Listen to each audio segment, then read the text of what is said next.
अस्सलाम वालेकुम दोस्तों, जो खबर है वो बहुत बड़ी है और डिटेल में शेयर करने की मैं कोशिश करूँगा। लेकिन इससे पहले एक और ख़बर आपसे शेयर करने की कोशिश करूँगा और वो इसका आधा हिस्सा मैं पहले शेयर कर चुका हूँ।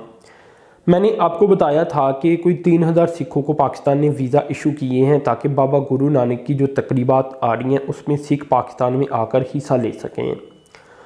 पूरी दुनिया से जो सिख आ रही हैं इनकी तादाद है 8000। तो 8000 सिख ओवरऑल पूरी दुनिया से आएंगे और पूरी दुनिया से उन्हें वीज़ा इशूज़ होंगे। 3000 तादाद इंडिया की है इसमें, यानी 5000 बाकी दुनिया से आ जाएंगे। तो ये जो मेगा डेवलपमेंट हुई है उससे पहले मैंने ये शेयर करना लाजमी ख्याल किया कि जो पाकिस्तान का किरदार है वो भी नज़र तो नहीं आता कि पाकिस्तान का कहीं किरदार है, लेकिन मैं ये समझता हूँ कि किरदार है पाकिस्तान का। और अल्हम्दुलिल्लाह इंशाल्लाह जो सिख हैं वो भी एक आज़ाद रियासत कायम करने में कामयाब होंगे, आज नहीं तो कल होंगे। इसका रीज़न ये है कि हम ऐसा क्यों चाहती हैं ये भी मैं आपको बताऊंगा।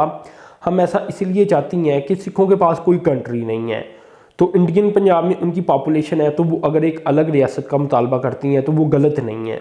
बिल्कुल जायज़ है। जिस तरह हमने अंग्रेज़ों से आज़ादी हासिल की, ये भी इंडियन जो गवर्नमेंट है वहाँ से आज़ादी हासिल करना चाहती हैं, तो गलत नहीं है।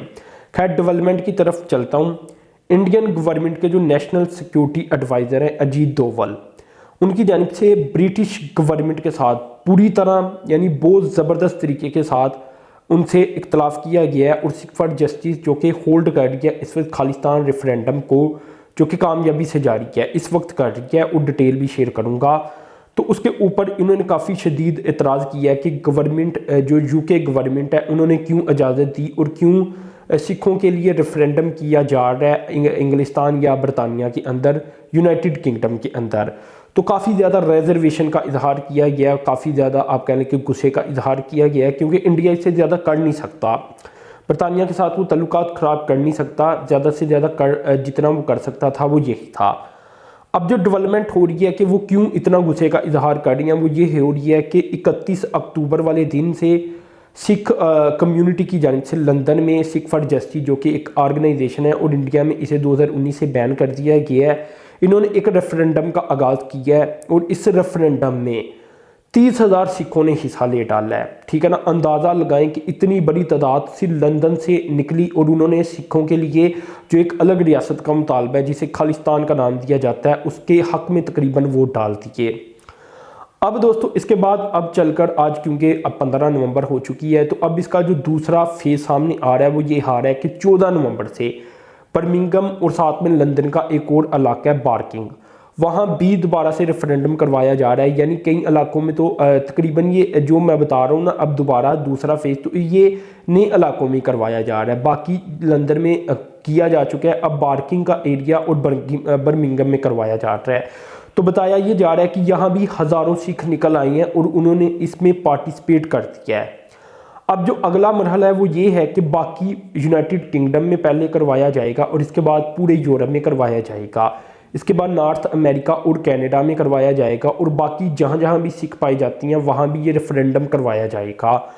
तो दोस्तों रेफरेंडम का आगाज़ हो चुका है और सिख इतनी बड़ी तादाद में निकल रहे हैं कि इंडिया में थरथल्ली मच गई है कि ये क्या हो रहा है। अब ये सारे सिख जो ज़्यादातर है मेजॉरिटी वो इंडिया से जो 1984 में इनके ख़िलाफ़ कार्रवाई की गई थी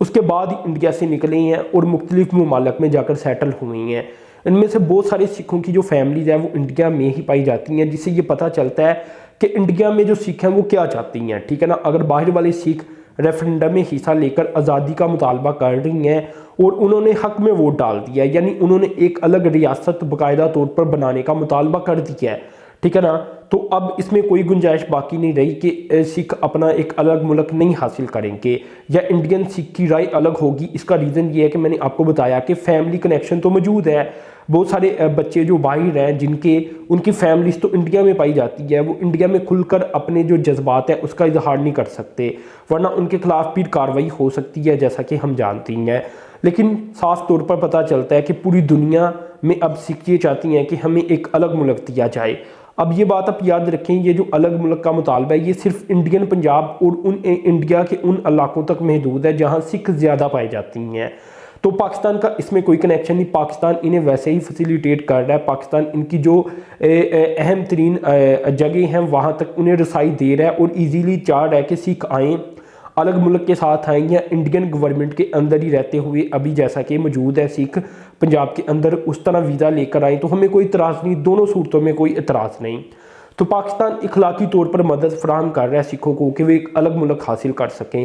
لیکن یہاں سکھوں کی پوری جدوجہد ہے، اور اس میں جو وہ سکھ فار جسٹس ہے وہ تنظیم کہتی ہے کہ ہم جو کچھ بھی کر رہی ہیں وہ برطانیہ اور یورپ کے قانون کے مطابق کر رہی ہیں، جس کی وجہ سے انڈیا جتنا مرضی چیختا چلاتا رہے یہ کام نہیں رکے گا۔ تو ریفرینڈم جب ہو جائے گا اور اس کے مکمل رزلٹ سامنے آ جائیں گے تو پوری دنیا میں تھرتھلی مچ جائے گی، انڈیا سمیت کہ سکھ ایک الگ ریاست کا مطالبہ اب باقاعدہ طور پر کر رہی ہیں۔ پہلے دوستوں کیا تھا کہ پہلے ایک تنظیم کی یہ خواہش تھی کہ سکھوں کے لیے الگ ریاست لی جائے، جب تمام ممالک سے سکھ ووٹ ڈال دیں گے تو اس کا مطلب یہ ہوگا کہ پوری دنیا کے سکھ یہ چاہتی ہیں کہ ایک الگ ریاست ہو، یقیناً پھر وہ مختلف جو گورنمنٹ نمائندے ہوں گے ان کے ساتھ بھی ملاقاتیں کریں گے اور اس جو ریفرینڈم ہے سامنے رکھیں گے کہ آپ ہماری مدد کریں۔ تو یہ دوستوں بہت ہی بڑی خبر سامنے آ رہی ہے، بہت بڑی ڈیولپمنٹ ہوئی ہے، انڈیا کے ہاتھ سے اب انشاءاللہ پنجاب بھی نکلنے جا رہا ہے، اور آگے ہم یہ جانتی ہیں کہ جو چائنا ہے وہ بھی انڈیا کا جو اروناچل پردیش ہے اس پر کلیم کرتا ہے، اور بھی علاقوں کے اوپر کلیم کرتا ہے، اور جو دوستوں اس کے علاوہ کشمیر ہے اس کے اوپر پاکستان کا کلیم ہے، اور الحمدللہ وہ پاکستان کا ہوگا، انشاءاللہ ہوگا۔ تو اس طرح انڈین پنجاب، کشمیر، اروناچل پردیش یہ سارے وہ علاقے ہیں جو کہ انڈیا سے کٹ جائیں گے، اور آنے والے یہ 5 سے 10 سال کافی اہم ہوں گے، کیونکہ جدوجہد اس وقت عروج کے اوپر پہنچ چکی ہے اور سکھوں کو اب آزادی سے کوئی نہیں روک سکتا، کیونکہ جو برطانیہ کی گورنمنٹ ہے وہ بھی اس طرح جو انڈیا کا ایک رویہ نظر آ رہا ہے اس کے باوجود وہ سکھوں کو نہیں روک رہی، وہ دیکھ رہی ہے کہ سکھ چاہتے کیا ہیں، سکھ اگر آزادی چاہتی ہیں تو انہیں آزادی ملنی چاہیے۔ تو یہ دوستوں ڈیولپمنٹ سامنے آئی تھی، یہ میں نے آپ کے سامنے رکھی، تو اپنے چینل کو سبسکرائب کر دینا، ساتھ میں جو بیل کے آئیکن پر کلک کر دینا ہے۔ اب تک کے لیے اتنی تھا، اللہ حافظ۔